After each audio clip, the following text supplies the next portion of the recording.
Now on Studio G, we have the details behind the man who escaped a mental health facility in Henderson. Plus, we sit down with Dominic Barley to talk about a holiday event you don't want to miss. And Makaja Daniels, the president with Black Lives Matter, and Kamisha Fagan, president of the UNLV NAACP, is here to talk with us about their Awareness Week. Don't go anywhere. Studio G starts right now. Sunday evening jazz. I mainly play a lot of contemporary jazz music from the 1960s up until about 2012, 2013. When I go on, just explain who it was, the name of the song, the name of the artist, maybe the name of the album, their career. I just hope that everybody enjoys it and appreciate it for the kind of music it is and how great it is. My name is Sam and I host Sunday Evening Jazz on the rebelhd2.com. Good afternoon and welcome to Studio G. I'm Caitlin Knapp. And I'm Jessica Vargas. We begin today with breaking news. NBC's anchor for the Today Show, Matt Lauer, has been fired for an inappropriate sexual behavior complaint. Here's a statement from NBC. The statement says, quote, "On Monday night, we received a detailed complaint from a colleague about inappropriate sexual behavior in the workplace by Matt Lauer. It represented, after serious review, a clear violation of our company's standards. As a result, we've decided to terminate his employment. While it is the first complaint about his behavior in the over 20 years he's been at NBC News, we were also presented with reason to believe this may not have been an isolated incident. We are deeply saddened by this turn of events, but we will face it together as a news organization and do it in as a transparent manner we can," end quote. Now, this is a developing story, but we will keep you updated as more information comes in. It has been almost 2 months since the 1 October tragedy, and a new group at UNLV has come together to discuss the shooting and other difficult topics. Studio G reporter Michael Carmona has more on the story.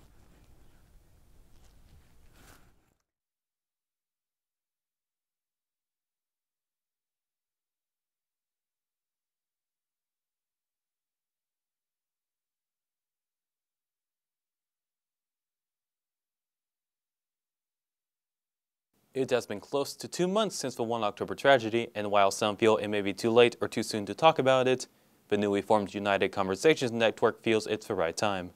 I think it's right on time to be thinking about, okay, it's happened, we've given people time to cope slightly, now we can have some serious conversations about how not to let it happen again. One of the topics brought up during the discussion was that of mental health, specifically the PTSD the victims may be dealing with. It was a labor of love to try to do something for the Vegas community because there's research suggesting that writing about trauma in a structured way can help reduce symptoms that people have. And so I thought, well, this will maybe give us an initial intervention. It was when the topic transitioned from mental health to gun violence and gun control, however, that the discussion became more passionate. We were able to talk about how to balance individual rights to bear firearms, and then also about maybe the different things we can do to prevent people who should not have their hands on firearms. There are topics regarding the tragedy that, while not brought up initially, members of the network hope to introduce in future discussions. How communities heal and what more we can do now that tragedies have happened, such as blood drives, donation drives, different ways that we can help communities heal. While these discussions are often uncomfortable, it is important to have them in order to improve ourselves and the community we live in. Reporting for Studio G, I'm Michael Carmona. The United Conversations Network will hold a meeting on December 4th to discuss leadership. It will be held in the Greenspun Hall Room 4126. The 16th member committee overseeing the Las Vegas Victims Funds are set to disperse the money by late March. The GoFundMe account has praised $15 million. However, the city of Las Vegas has separate funds set up, which would bring the total to $17 million. Scott Nielsen, chairman of the fund committee, says larger payments will be made to family members of the 58 people who were killed, followed by those who were hospitalized the longest. Claims to receive funds will be accepted until the end of January. A man was arrested last week in California after escaping from a mental health facility in Henderson. 30-year-old Daniel Heller carjacked a person near Seven Hills Drive and St. Rose Parkway after he escaped.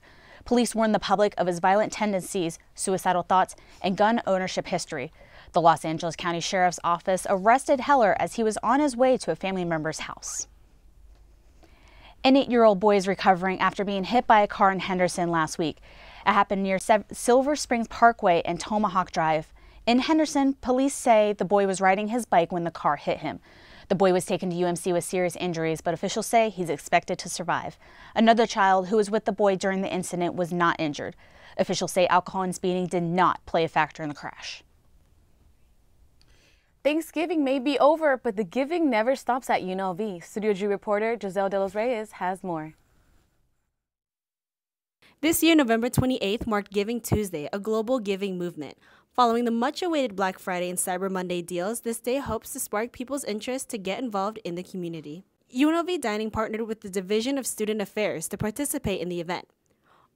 All retail outlets across campus are included to help students get involved. I think it's great that UNLV is participating in this Giving Tuesday just to help out the rebels in need.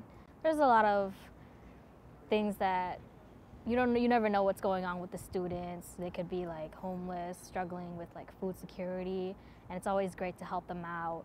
UNLV created a fund called Rebels Against Hunger to help students who are suffering with food insecurities. Thanksgiving means giving to those who are in need and just giving in general, whether it's giving them food, shelter, materials they need, or just like spending time with someone, giving them your time to make them feel better. UNLV hopes to reach their $1,000 goal by the end of the campaign. For Studio G, I'm Giselle De Los Reyes. All of the proceeds went towards the UNLV Cares Food Pantry on campus. Turning an eye to weather, it's been quite cold outside and the cooler temperatures are sticking around. Kaylin takes a quick look at your week's forecast. Thank you so much, Jessica. Good afternoon, Rebels. We're going to take a look at your forecast today. This morning, it was 50 degrees outside, quite chilly today, and the winds were about northwest, about 6 miles per hour. It wasn't as windy as it was the other day. Now, if we look at the temperatures in the valley right now, Centennial Hills is 58 degrees, over in Las Vegas 57, Henderson 58. So all across the valley, it's in the high 50s to low 60s. Now we're going to take a look at our picture for today. This is out of Bryce Canyon, which is southwestern Utah. Now they're just releasing the top travel places this winter, and Bryce Canyon is known for its unique landscape. The ice and rain eroded forms beautiful colorful limestone rock, and a lot of these will form different spot canyons, windows, and fins. So if you're looking for something to do this winter break, Bryce Canyon, Utah is the way to go. Now, if we're looking at our national forecast up in Seattle, it's about 49 degrees up there, super sunny. There isn't any rain over there right now, but a little bit of snow coming through. If we look into the Midwest, Kansas City, they are getting a pressure of rain going through, and then over in South Florida, Miami is getting some thunderstorms. Now, if we're looking at today, it's 63 degrees outside right now. The high is going to be 67, but the low is going to be 45, so it's quite a big difference. And if we're looking at tonight, 57 degrees outside, it is going to be a little bit cloudy with a light wind, about 5 miles per hour. But as far as the wind chill and dropping that temperature, it's not going to be too bad. And if we're taking a look at our 5-day forecast, Wednesday, it's going to be 67 again today for the high. And throughout the week, the lows are going to be in the mid-40s. So not going to be too bad for the rest of the week. Saturday, though, going to break the 70s and hype up to 71. So right now, we're going to take a short break. But when we come back, Studio G reporter Annabelle Rocha will sit down with Dominic Barley to talk about a fun activity you can do during the holiday season. I really enjoy doing my show. I love all types of rock, and that's why I'm doing Rock Through the Decades. We play the 50s all the way to today's rock music or rock bands. I want them to get the appreciation of how much rock has changed over the years and how it's still really great. You can never kill rock. I mean, rock is like the way to be, the way to go. The name of my show is Rock Through the Decades, and I am Rockin' Gemini. You can listen to this on the Rebel HD2 network. As far as Studio G, at first it looks overwhelming, and at first it looks like it's a lot of work, but I'll tell you what, it's the most beneficial class I've had at UNLV to date, without a doubt. You get to not only develop stories and work on your interviewing skills, your editing skills, and your shooting skills from a camera perspective, you get to work on all the equipment that's in the studio. So you're working on audio, you're working on directing, tech directing, you get to produce your own show. You can take a 30-minute newscast and make it your own. And that's really cool about Studio G. Like I said, a lot of it seems overwhelming at first, but it is by far the best class I've taken at UNLV since I've been here. Welcome back to Studio G. I'm Annabelle Rocha. Dominic Barley, the Corporate Sales and Sponsorship Manager for Opportunity Village, is in the studio with us. Thank you so much for coming in today. So tell me a little bit about Opportunity Village and what you guys do. Yeah, absolutely. Opportunity Village is a local nonprofit, local to Las Vegas here, and we serve adults with intellectual disabilities. Everything from job training, vocational training, to some rehabilitation and respite care programs as well.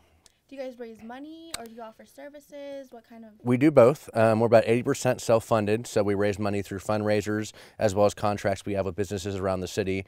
We have some government and state funding as well, and then of course we do pay all the employees and clients that work for us here. And we employ, adults with intellectual disabilities as well. And you guys are opening up the Christmas.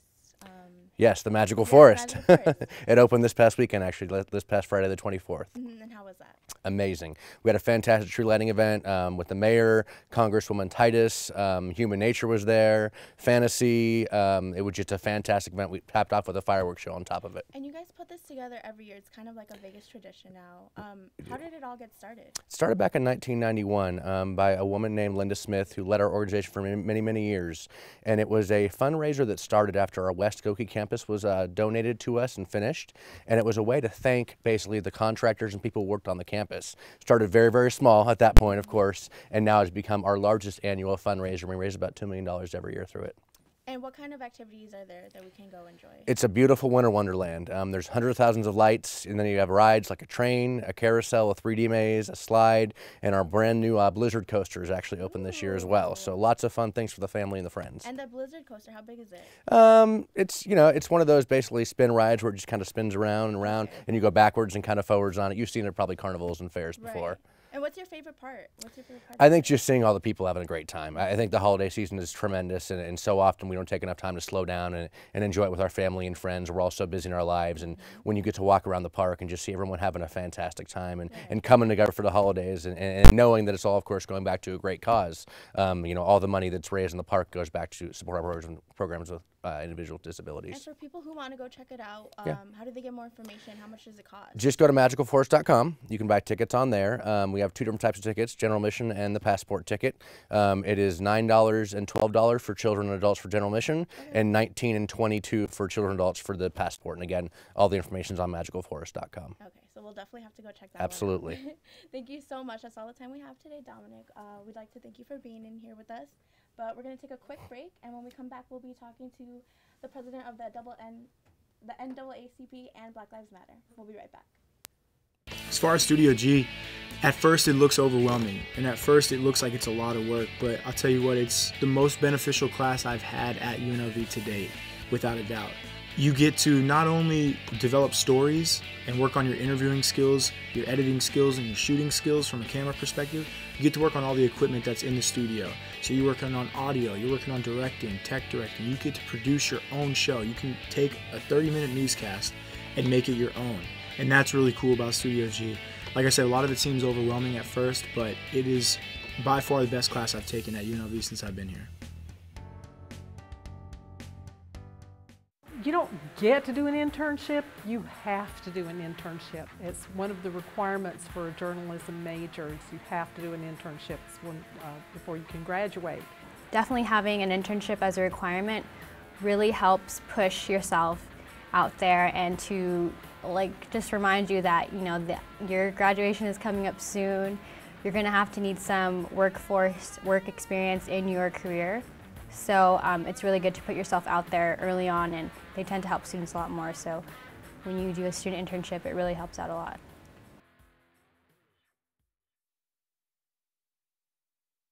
Shervin Mushuri. I'm Langston Carter. Hi, I'm Holly. My name is Anna. My name is Jameson Wilk. Window on the Middle East. Spinning Indie. Denise and Holly. It's Jazz and a Touch of Soul. It's Latin Nights with Anna. The Rebel and Revolt Show. And you can check it out on therebelhd2.com.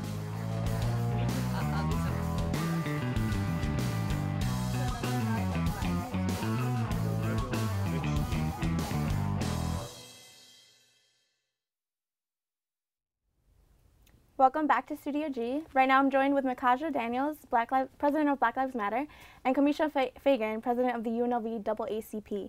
Thank you both for being here with me today. Thank you. So let's talk about the events that you guys have planned for this week. So our Awareness Week is focused on tackling on barriers within marginalized communities.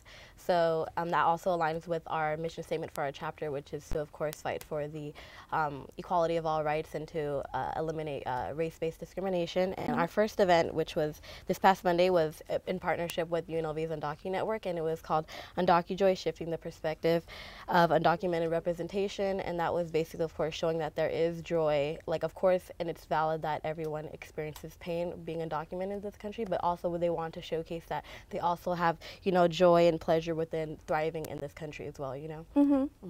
The event that we had yesterday was In a World Where Black Lives Matter, I Imagine, a poetry spoken word competition that's in coordinates with the National Organization of Black Lives Matter, and it's pretty much to future orientate the movement instead of the marginalized black body, all of the spirit and the future potential that we have and that we already are living to the fullest.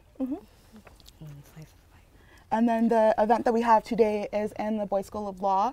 They've been so gracious as to let us host events there. It's a food justice event since we, as you see, each day has a different event. So we live intersectional lives. We don't live single issue lives. So food justice is one of those things that hits many intersections. So we'll be talking with Urban Seed Foundation on innovative technology and agricultural. We'll be talking about switching cultural norms. What are food deserts? How do we get rid of them? And what are just some of the basic things that you can take home in regards to sanitation and preparing your food. And can you explain food justice for those who've never heard that term before?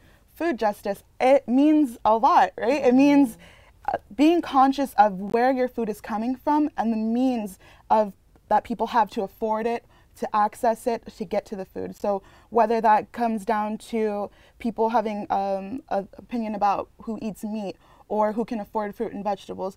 Food insecurity, the basic definition of it, is when you don't have access to the food, the healthy options that you need. Okay, and can you tell us a little bit about the event from yesterday?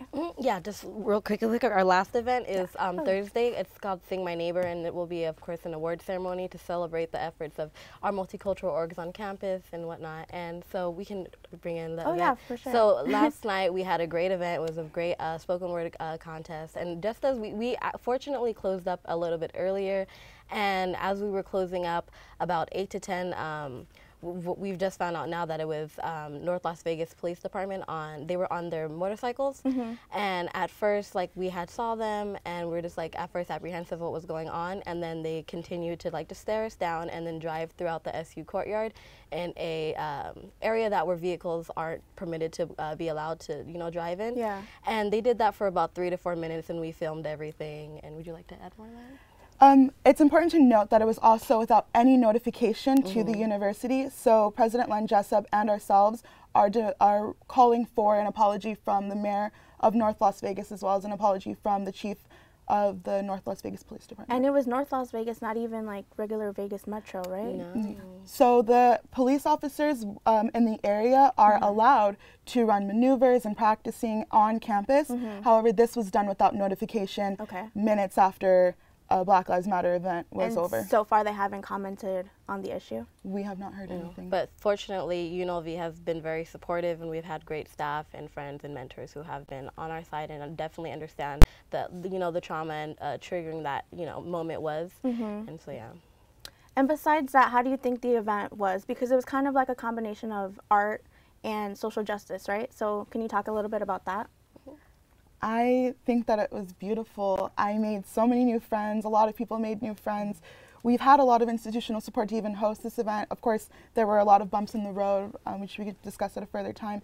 But it was beautiful. We got to hear about how people see themselves. They see themselves. They want liberation so bad, and we're going to work towards it together. And for anyone who wants more information, where can they go to find out more? So we have both email addresses, naacp@unlv@gmail.com, and we're both available on Facebook at UNLV Black Lives Matter and also UNLV NAACP. And you'll see our flyers across campus as well. We see it all over the SU. We see it everywhere. We love it. Thank you both for being here with me. That's all the time we have right now. We'll be back after a quick break. It's awesome. I didn't know what I was getting into. I thought it was just going to be fun, just me in a room playing music.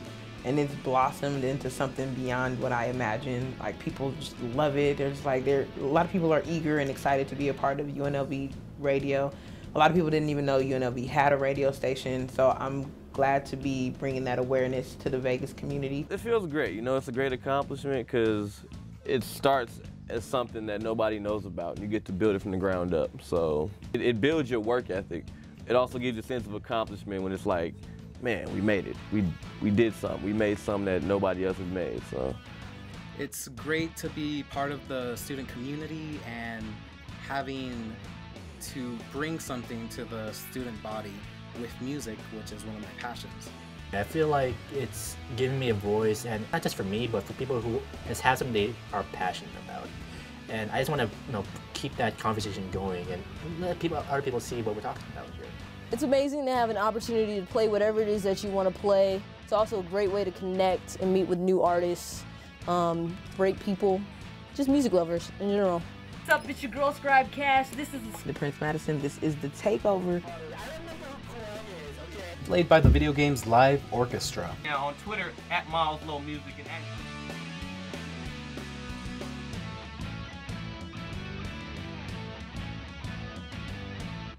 More of the Music Mondays. Rap, hip hop, R&B too. I like to play like any new upcoming music, new albums, new mixtapes. I like to open up with maybe kind of like a hype song that gives people energy. Just play any type of good music and then give people like a rundown what's going on currently in hip hop. Just good vibes, good music. A lot of radio stations don't keep up with playing good music. So that's really the goal. This is Jalen Young on More Than Music Mondays. Check me out on the Rebel HD2. My goal is to be an on-air personality, and that's what my career is. It feels really incredible because I've been wanting to do something like this for my whole entire life since I was little. I mean, it's an opportunity to express myself, get my voice out in public, and get heard for things that I feel strongly about. This station helped me out a lot, gave me a lot of information I didn't know about a radio station in general.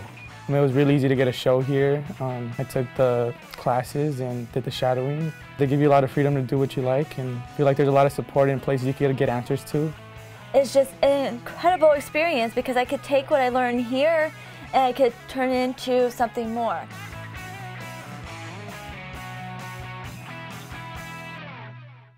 Welcome back to Studio G.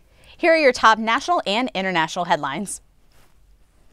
President Trump met up with lawmakers and some Senate Republicans yesterday to try to boost support for the GOP tax bill. Democratic senators, however, did not show up to Trump's meeting.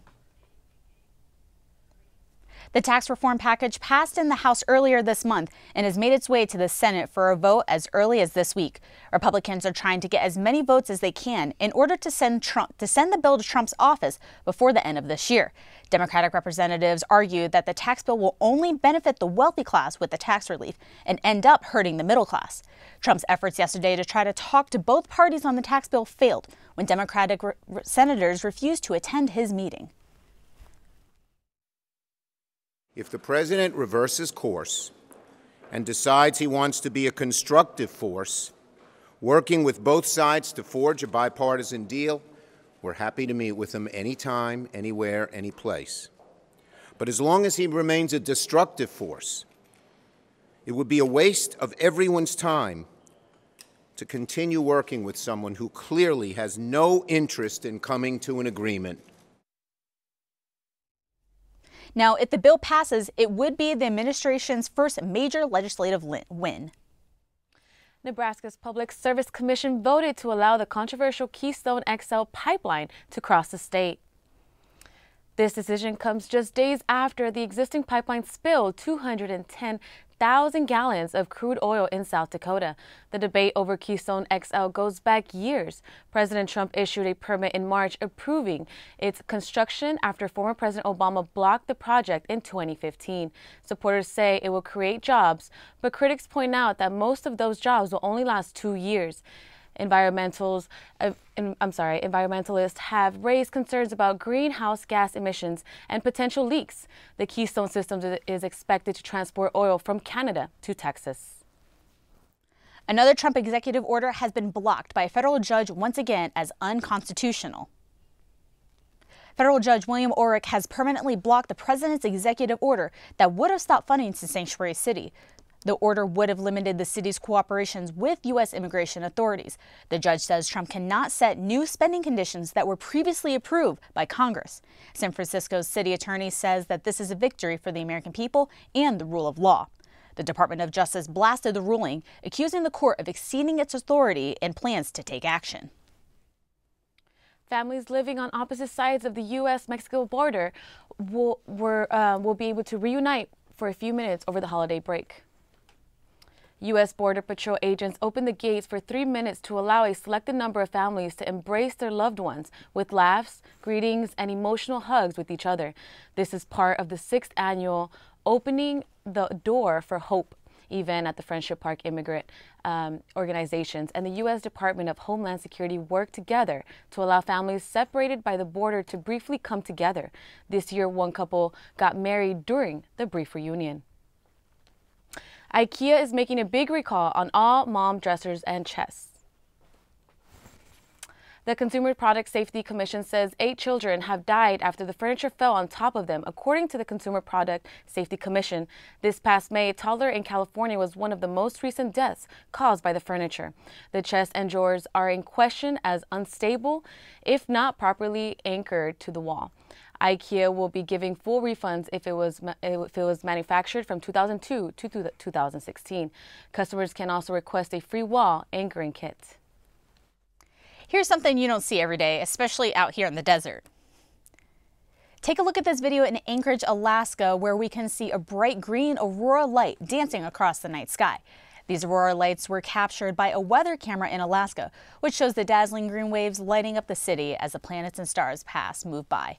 The rare light show can only be seen near the magnetic poles of the Earth, like northern Greenland, Siberia, southern Antarctica, and, of course, Alaska. Looking to give your kids the perfect holiday gift? Well, CNN Money has released a list of the 14 hottest toys this holiday season. Some of the holiday toys include Barbie Dream, Oris Nintendo's, and some surprise games, Star Wars Droid Adventure Kit, and Jurassic World VR Adventure toy. There are many innovative options to choose from, and many even double as teaching tools. So, the Christmas gifts. I know. I didn't get yours yet. I'm sorry. What do you want? I already have. Well, I can't tell you. You have to come up with it by yourself. Come on. I'll get you a card. Okay, fine. That's good? Okay. I'll slip like a Starbucks gift card in there. Finals coming up. All right, you get a card too then. Now you can ask me what I want? No. Thank you. I appreciate it. Jeez. What do you want, Caitlin? I want a Starbucks gift card and a card. There you go. So I'll give it to you and then give it back to me. Yeah. So we good. For me. We'll have the same thing. We'll have the same thing, but hey. We're good. Did you give anything for your family yet, or? Not yet. I still haven't gone shopping, so I definitely need to get to it. But I still have, about a month, a little bit over a month, so I think I'll be fine. This year has flown by so fast. I know. It definitely has. I'm already watching all the Christmas movies. I'm ready. Yes, Elf. Elf is my absolute favorite movie. Will Ferrell just kills it. Just Santa. That's all I think of. Well, mine is Santa Claus, the first movie. Oh my God, that's the original one. The original one is the best. Okay. Well, we'll probably start watching Christmas movies again after this. Yes, definitely. That's all the time we have for today. Join us tomorrow for more Studio G. Have a great day, Rebels.